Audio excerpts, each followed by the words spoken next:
This was one of my favorite subjects. This is going to be about art integration and music integration in the autism education. So art and music. I love music, don't you?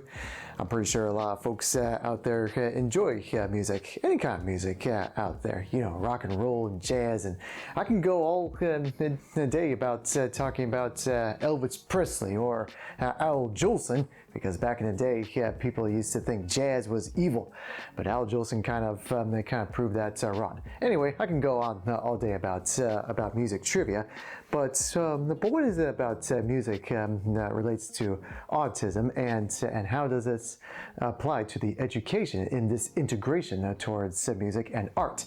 I'm going to show you.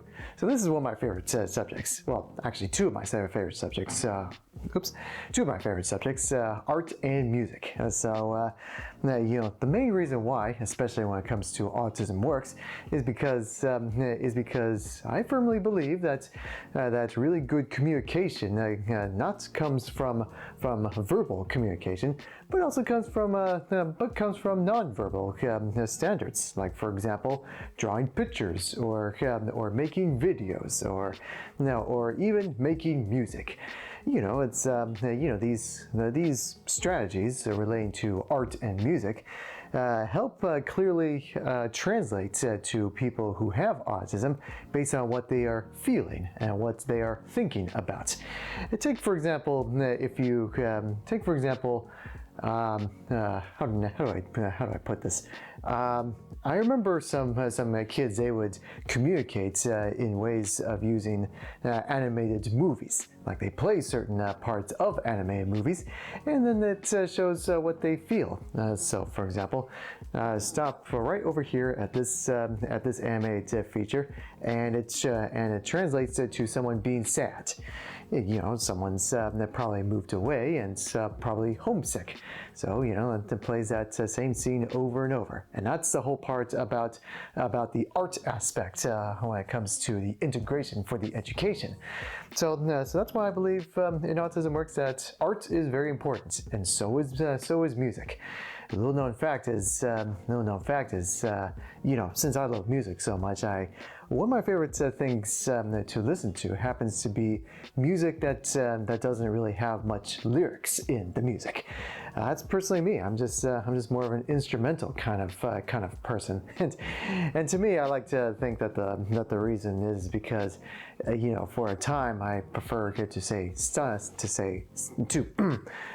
silent for most occasions, and I feel like music that doesn't involve lyrics kind of reflects on that a little bit too. Just let the melody, harmony, and the chorus, and even the bass line and the percussion kind of you know, tell the story, or tell you know, the expressions and emotions in that sort of way too. So that's just me personally. I'm just more of an instrumental guy on occasions. Of course, I do enjoy music with lyrics, and they translate to good communication of expression in a good way. But that's just me personally. So. Yeah. So, what about you? What are your favorite kinds of music? Do you enjoy heavy rock metal, where it's best played loud and proud, and you know, especially when you're in a car? You see, I got my CD case, and sometimes I like to play heavy metal music at a very high volume.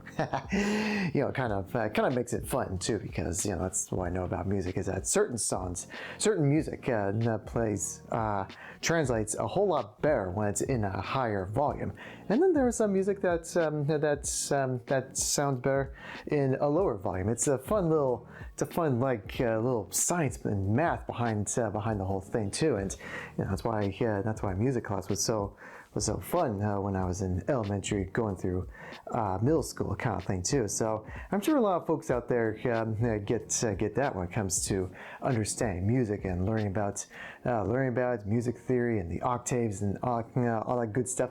So that's why with the whole music integrating into autism education, it's very important. And it can be a lot of fun. You know, just putting all these notes and songs and tracks together like that, and that's why it's very very important because of the whole idea of communication of that sort of sense in the world of autism and the topic of autism. And as for art, same thing. Only main difference is with art. Well, actually, technically, music is kind of part of art. It's like that's why musicians tend to be called the artists.